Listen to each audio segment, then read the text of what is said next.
India में public service के लिए एक हाईली प्रेस्टिजियस यानी अत्यधिक प्रतिष्ठित कैरियर ऑप्शन है आईएएस यानी इंडियन एडमिनिस्ट्रेटिव सर्विस।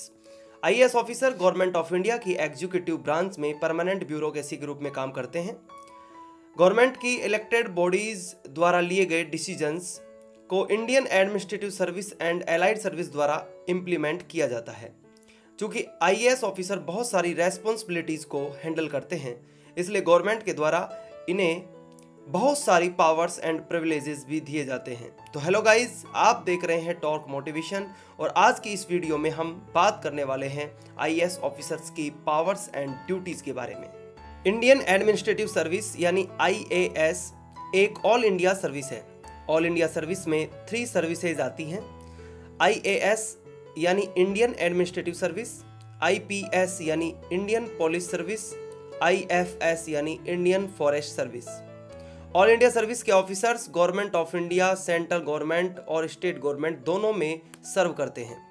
आईएएस को पहले आईसीएस यानी इंडियन सिविल सर्विस के नाम से जाना जाता था, जिसका गठन हुआ था 1858 में यानी 162 साल पहले, जब इंग्लैंड इंडिया पर रूल करता था। फिर 26 जनवरी 1950 को इंडियन कॉन्स्टिट्यूशन के लागू होने के साथ ही इसका नाम बदलकर आईएएस यानी इंडियन एडमिनिस्ट्रेटिव सर्विस रख दिया गया। इंडियन गवर्नमेंट में 3 ऑर्गन्स होते हैं: legislative, judiciary and executive. Legislative laws बनाने वाले यानी MLA, MP etcetera. Judiciary law check करने वाले यानी सुप्रीम कोर्ट, हाई कोर्ट, जजेस एक्सेट्रा। एग्जीक्यूटिव लॉज को ग्राउंड लेवल पर लागू करने वाले यानी मिनिस्टर्स। मिनिस्टर्स का काम होता है गवर्नमेंट की पॉलिसीज यानी नीतियों को देश में लागू करना। फॉर एग्जांपल, गवर्नमेंट की पॉलिसी जैसे Ujala, MNREGA, digital India, make in India, या मान लो रोड सेफ्टी के लिए कोई नया कानून आया है, उसे लागू करना। अब मिनिस्टर्स का काम होता है ऐसे सुपरविजन का। ये इम्प्लीमेंट करने का काम हर स्टेट के हर डिस्ट्रिक्ट में किया जाता है आईएएस ऑफिसर्स के द्वारा। वो प्लान और स्ट्रेटेजी बनाते हैं कि इन पॉलिसीज़ को उनके अंडर डिस्ट्रिक्ट्स में किस तरह से इम्प्लीमेंट किया जाएगा।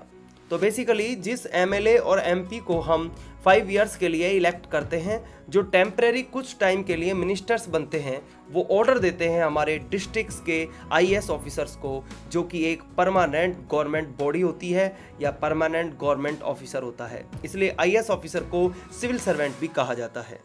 एक आईएएस की पावर का अंदाज़ा आप इस बात से लगा सकते हैं कि एक मिनिस्टर चीफ मिनिस्टर को कहकर आईएएस ऑफिसर्स का ट्रांसफ़र तो करवा सकता है, लेकिन उसको डिसमिस नहीं करवा सकता। इसकी पावर सिर्फ प्रेसिडेंट यानी राष्ट्रपति के पास ही होती है, क्योंकि प्रेसिडेंट ही आईएएस ऑफिसर्स को अपॉइंट करते हैं। अभी हम आईएएस की पावर्स, पर्क्स एंड ड्यूटीज़ के बारे में विस्तार से बात करेंगे, लेकिन उससे पहले हम बात कर लेते हैं एक आईएएस ऑफिसर बनने का प्रोसीजर क्या है। एक आईएएस ऑफिसर बनने के लिए सिविल सर्विस एग्जामिनेशंस को क्लियर करना होता है, जो कि यूपीएससी यानी यूनियन पब्लिक सर्विस कमीशन द्वारा कंडक्ट किया जाता है। इसको इंडिया का one of the toughest exam भी माना जाता है। हर साल 10 लाख से भी ज़्यादा लोग यूपीएससी सीएसई का फॉर्म फिलअप करते हैं, लेकिन उनमें से सिर्फ 180 ही आईएएस बन पाते हैं। सिविल सर्विस एग्जामिनेशन की 3 स्टेजेस होती हैं: प्रीलिम्स यानी एमसीक्यू टेस्ट, मेंस यानी रिटन टेस्ट, देन इंटरव्यू यानी पर्सनालिटी टेस्ट। और हर स्टेज पर कैंडिडेट्स को एलिमिनेट किया जाता है और लास्ट तक पहुंचने वाले कैंडिडेट्स में से टॉप कैंडिडेट्स को ही आईएएस मिल पाती है। अब बात करें कि आईएएस ऑफिसर्स का आखिर मेन काम क्या होता है। आईएएस ऑफिसर्स के बहुत सारे काम होते हैं, जो कि उनकी पोस्टिंग एंड डिपार्टमेंट के ऊपर डिपेंड करते हैं। काफ़ी सारे लोगों को ये लगता है कि आईएएस मतलब डिस्ट्रिक्ट कलेक्टर, लेकिन ऐसा आवश्यक नहीं है। ऐसा भी पॉसिबल है कि बहुत सारे एग्जामिनेशंस क्लियर करने के बाद आप आईएएस तो बन जाएं, लेकिन कभी कलेक्टर नहीं बन पाएँ। लेकिन दोस्तों, ये केस बहुत रेयर होता है। जो भी आईएएस बनता है उसे अपने सर्विस पीरियड में कभी ना कभी कलेक्टर बनने का मौका जरूर मिलता है। डिस्ट्रिक्ट कलेक्टर के अलावा आईएएस ऑफिसर्स को किसी महत्वपूर्ण डिपार्टमेंट का हेड जैसे फाइनेंस, हेल्थ, एग्रीकल्चर एक्सेट्रा भी बनाया जा सकता है। इसके अलावा आईएएस ऑफिसर्स को पॉलिसी फार्मूलेशन का इंचार्ज भी बनाया जा सकता है, या फिर किसी पीएसयू का हेड भी बनाया जा सकता है। इसके अलावा भी आईएएस ऑफिसर्स अलग अलग तरीके से कंट्री को सर्व कर सकते हैं। जैसे किसी आईएएस ऑफिसर को किसी विशेष मिशन के लिए विदेश भी भेजा जा सकता है, या फिर डायरेक्टली कोई डिपार्टमेंट साइन किया जा सकता है जो सेंट्रल गवर्नमेंट के अंडर में आता हो। आईएएस ऑफिसर्स को शॉर्ट टाइम पीरियड के लिए प्राइवेट ऑर्गेनाइजेशंस की तरफ डेप्यूट करने के प्रोविजंस भी बने हुए हैं। डिस्ट्रिक्ट ऑफिसर की पोस्ट, जिसे हम डिस्ट्रिक्ट मजिस्ट्रेट, डिस्ट्रिक्ट कलेक्टर या डेप्यूटी कमिश्नर के नाम से जानते हैं, यह मेंबर ऑफ सर्विस में सबसे सम्मानित और विशिष्ट पोस्ट है। एक आईएएस ऑफिसर को सबसे ज़्यादा रेस्पॉन्सिबिलिटी या पावर अगर किसी पोस्ट पर मिलती है तो वह डिस्ट्रिक्ट कलेक्टर की ही है। इसलिए इस टॉर्क मोटिवेशन वीडियो में हम ज़्यादातर एक डिस्ट्रिक्ट कलेक्टर की पावर्स की ही चर्चा करेंगे। अब बात करते हैं एक आईएएस ऑफिसर की पावर एंड ड्यूटीज़ के बारे में। एक IAS officer as a civil servant उसके काम करने के पर्टिकुलर एरिया में law and order and general administration के लिए रेस्पॉन्सिबल होता है।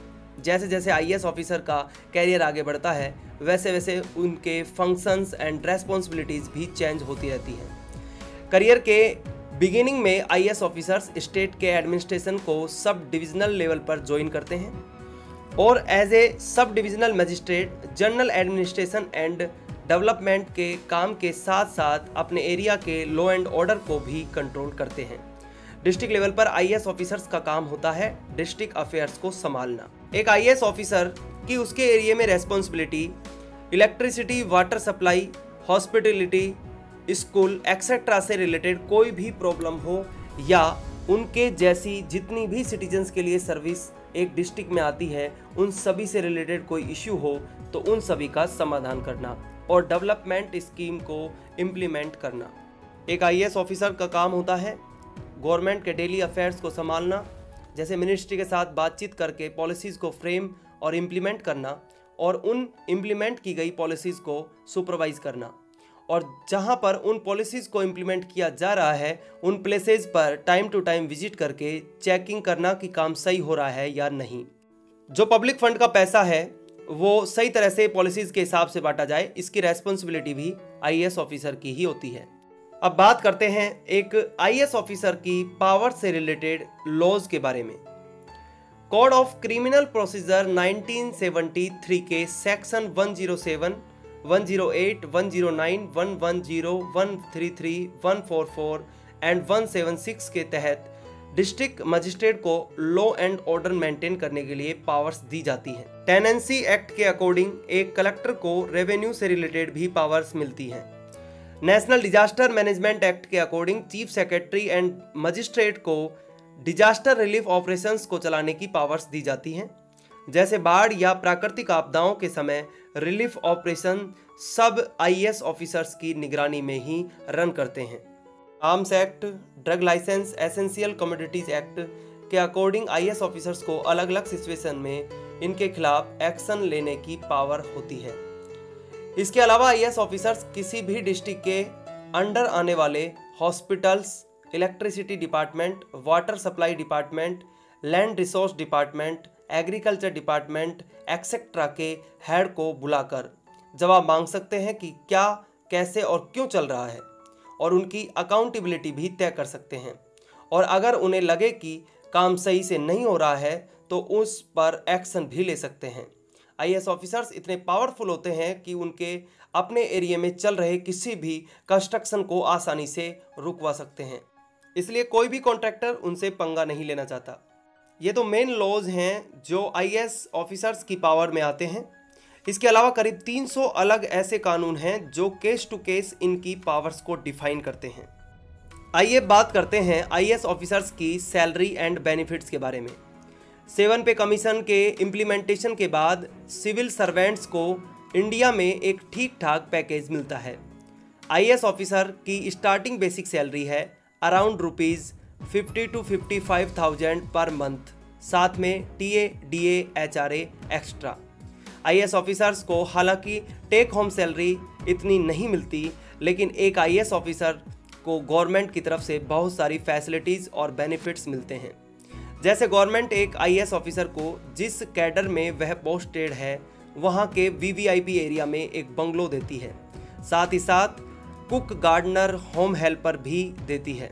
आईएएस ऑफिसर को गवर्नमेंट की तरफ से एक व्हीकल भी दिया जाता है और वो भी ड्राइवर के साथ। इसके अलावा आईएएस ऑफिसर्स के इन व्हीकल्स का एक्सपेंसेस जैसे पेट्रोल, डीजल या मेंटेनेंस आदि का खर्चा भी गवर्नमेंट ही उठाती है। आईएएस ऑफिसर्स को ऑफिशियल ट्रिप के दौरान एरोप्लेन या ट्रेन में भी फर्स्ट क्लास एसी में फ्री में ट्रेवल करने के पास दिए जाते हैं।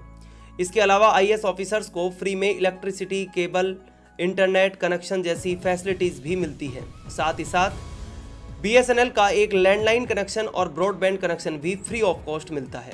एक IAS officer government of India के लिए इतना इंपॉर्टेंट पर्सन होता है कि गवर्नमेंट द्वारा इन्हें पर्सनल सिक्योरिटी भी प्रोवाइड करवाई जाती है। आईएएस ऑफिसर्स जहां भी ट्रेवल करते हैं उनके साथ मिनिमम 2 से 3 गार्ड्स रहते हैं उनके प्रोटेक्शन के लिए। आईएएस ऑफिसर्स इमरजेंसी सिचुएशन में अपनी और अपनी फैमिली की सिक्योरिटी को बढ़वा भी सकते हैं। आईएएस ऑफिसर्स एंड उनके फैमिली मेंबर्स के लिए मेडिकल सर्विसेज भी फ्री ऑफ कॉस्ट होती हैं। बड़ी से बड़ी बीमारी के इलाज का सारा खर्चा गवर्नमेंट ऑफ इंडिया उठाती है। ऑफिशियल फैसिलिटीज़ के अलावा आईएएस ऑफिसर्स को बहुत से अनऑफिशियल बेनिफिट्स भी मिलते हैं, जैसे स्कूल कॉलेज के फंक्शंस, पार्टीज, कॉन्सर्ट्स में as a chief guest invitation मिलता है।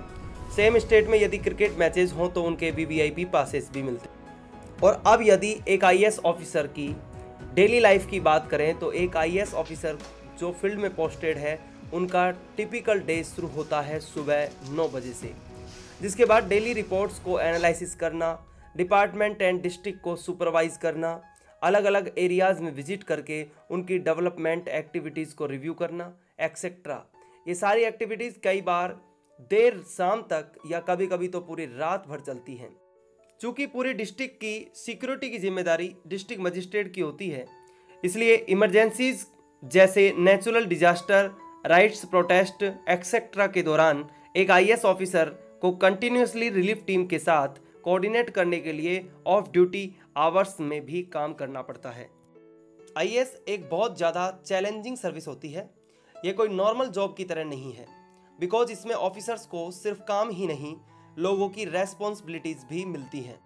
उनके काम से लाखों लोगों की लाइफ इफेक्ट होती है। इसलिए आईएएस यानी इंडियन एडमिनिस्ट्रेटिव सर्विस एक परफेक्ट अपॉर्चुनिटी होती है उन लोगों के लिए जो लोगों की लाइफ में एक पॉजिटिव इम्पैक्ट लाना चाहते हैं, जैसे गरीबों के घर तक बिजली, पानी की फैसिलिटीज़ उपलब्ध करवाना, जिन दूर दराज के लोगों के पास हेल्थ एंड सैनिटाइजेशन फैसिलिटीज़ नहीं है उनके लिए फैसिलिटीज़ उपलब्ध करवाना, रिमोट पैलेसेस को कनेक्ट करने के लिए रोड्स बनवाना, एक्सेट्रा।